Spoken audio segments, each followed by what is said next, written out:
Welcome to Finding Myself Through Obesity. My name is Alicia Black. I just wanted to talk to you about the feelings that I've been having. I'm still feeling a lot of the same feelings of shame, fear, and embarrassment as I did in last week's episode. But I feel like I got worse, and I continued to post on social media even though I was feeling really insecure. And still I didn't have much engagement, but I kept pushing forward thinking that things would just get better. And now I feel like there are some new emotions that have started to come up for me, and I wanted to share those.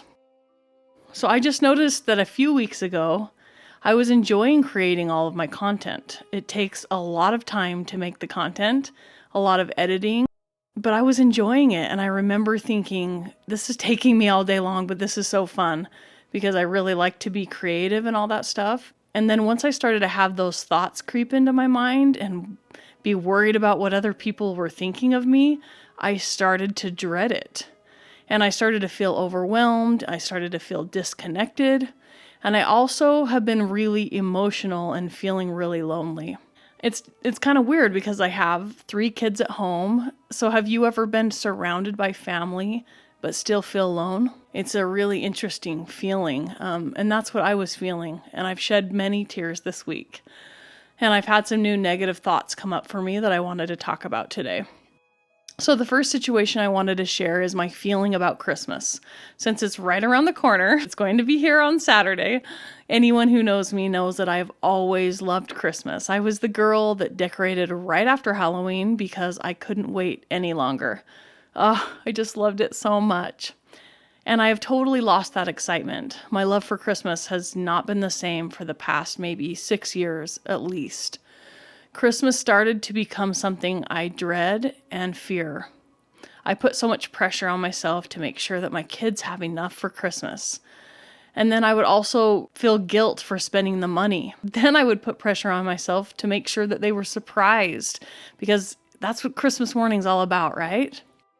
And as the kids got older, it got harder and harder. So if that didn't help you understand my disconnection with Christmas, then maybe the fact that I hadn't even put up my Christmas tree yet will help you. It was less than a week away, and I didn't even have the desire to put it up at all. Maybe this is normal, I have no idea, but it's not normal for me. I would really love to know if anyone else feels like this. So I was thinking maybe the fact that Christmas is coming up has me feeling all the stress and guilt, and that has set me off because I know I need to decorate for Christmas, but I really don't want to. So my husband was worried about me all day. He's gone all week trucking, and he came home on the weekend, and he helped me put the Christmas tree up because he knew that was bothering me. After he helped me put the Christmas tree, I just went to my room and just sobbed and just cried. And I had these thoughts like, what is wrong with me? Like, I can't even be a good mom and wife and put up a Christmas tree for my family. And I had the thoughts like, Jason would be better off with a different wife who actually does something to help him because he's gone all week long working and supporting our family. And here I can't even put up the Christmas tree. Oh, wow. It was really bad and it felt so real. And I knew the thoughts I was having weren't helping me. And I consciously was like, I know this isn't helping me. Why am I thinking this? But I just wasn't ready to change them for some reason. I think maybe I wanted to stay sad. I'm still not exactly sure. So yeah, there's that. Another thing that I asked myself this morning was, what am I doing differently? Like, why was I feeling so good and then all of a sudden I'm back to beating myself up again? So there are a few things that came to my mind. In the past, the first thing I do when I wake up in the morning is pick up my phone, check my email and all my social media and my texts and everything. And this is something that I've done for a long time. And I really get addicted to social media if I'm not careful. I can get sucked in and, living my life through other people. But when I started meditating first thing in the morning, I didn't want to check my phone or anything because I read that it's best to meditate as close to waking up as possible. And the less, information you have in your brain is better for your meditation. So that's what I would do. I have done the meditation this week, but not first thing in the morning. So that's something that came up for me. The second thing, I started to stay up later on my phone or watching TV instead of getting my sleep. So I wasn't getting enough sleep because I didn't want to go to sleep and start my day over. Also, I think it's just a habit. Like you start scrolling on your phone and you get distracted and then hours go by. And so that is another thing. It's another way to distract me from being present with myself. And these are all habits that I've been used to having in the past. And to go to bed early and to wake up early was something I practiced when I was feeling good and doing good. And I know that it's good for me. So this morning I decided I needed to do a meditation where I visit God and see if he has some instructions for me. And if this sounds weird, I found out through my own meditation that I could visit God in my meditations. And I know that I've talked about this before. It is incredible the power that we have in our own mind and our own imagination and the answers that we can get for ourselves. We can be face to face with God. We can be face to face with a person that's passed away. We can also have a conversation with ourselves, our younger selves and everything. So it's kind of cool. But going back to visiting God in my meditation, it is the most incredible feeling because God can embrace me. He can talk to me. I can see him. I can feel him. And he can also send angels to be with me and my family, and he can bless us.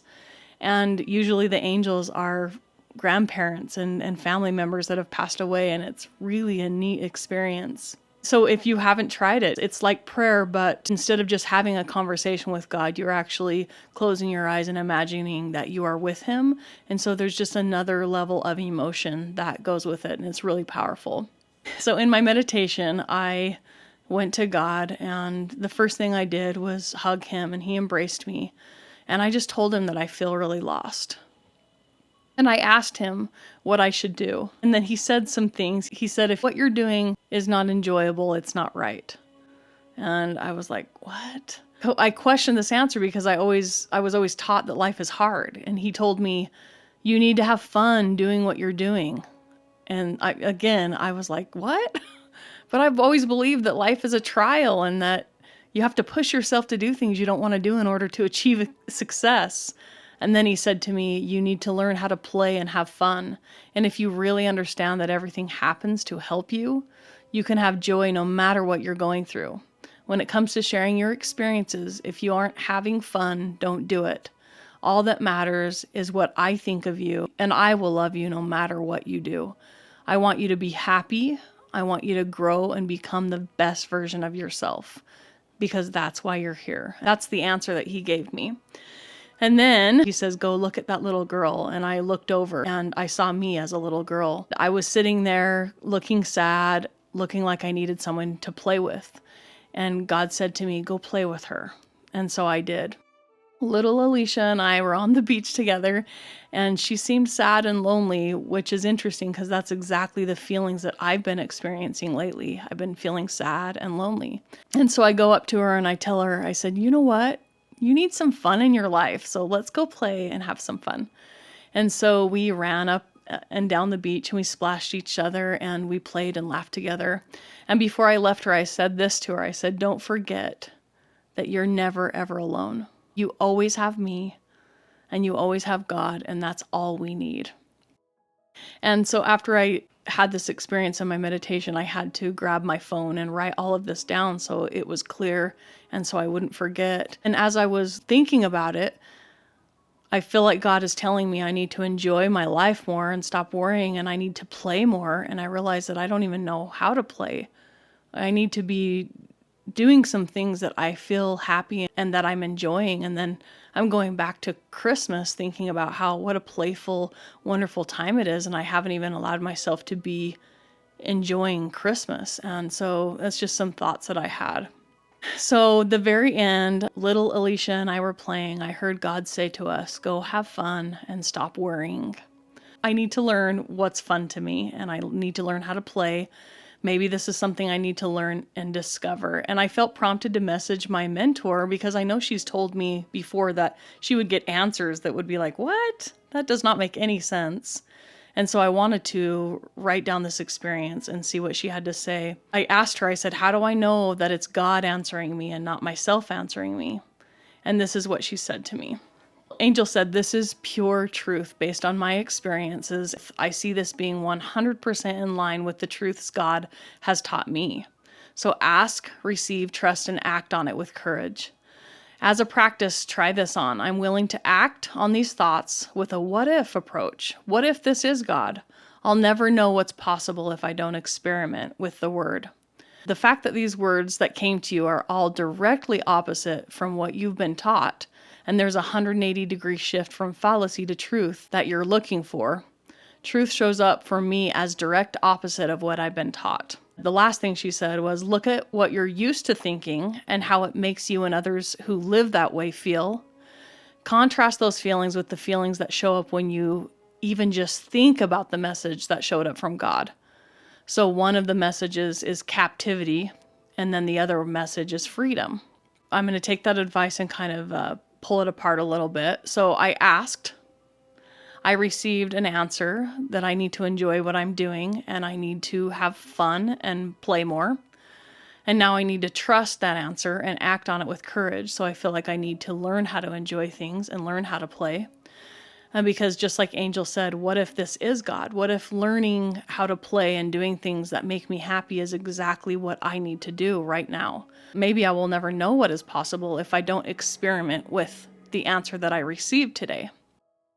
And then my mentor always teaches us that truth is the exact opposite of what you fear. So I've been taught that life is hard and you can't just enjoy life and be successful. And the exact opposite is that life is easy and you can enjoy life and be successful. And so if God is freedom, Satan is captivity, which message would God want me to have? So the first thought is life has to be hard to be successful. So how does that make me feel? It sounds like a lot of work. It sounds scary. It makes me feel like I probably won't ever make it. And so why should I even try? And then the second thought is life can be easy and you can be successful. How does that thought make me feel? And my first thought is it sounds like a dream, unrealistic. But if it were true, anything would be possible, right? And how fun would it be to be successful if it was easy? And it's still hard for me to wrap my brain around this, but I think there is something else I'm supposed to learn. I think that when we're doing things, like when we're enjoying things, we can work hard and it's still easy to us because we enjoy the work. And I think that's what that means. Not easy like sitting around and watching TV or being on your phone all day, but like easy meaning that we're doing it and we want to do it. And it's not hard for us to get ourselves to do it. So there are a lot of things for me to think about this week. This journey of mine is all about breaking all of these patterns of habits that I've been conditioned to believe and do, and to take all the feelings, emotions, and thoughts as evidence and clues to what else there is for me to learn out there. And if I continue to do what I have done, I will continue getting what I've got. These are just some thoughts that I had this week that I wanted to share with you, and I hope all of you have an amazing Christmas. I'm going to do my best to be more playful and enjoy myself and my family. And thanks for being here. We will talk to you guys next week.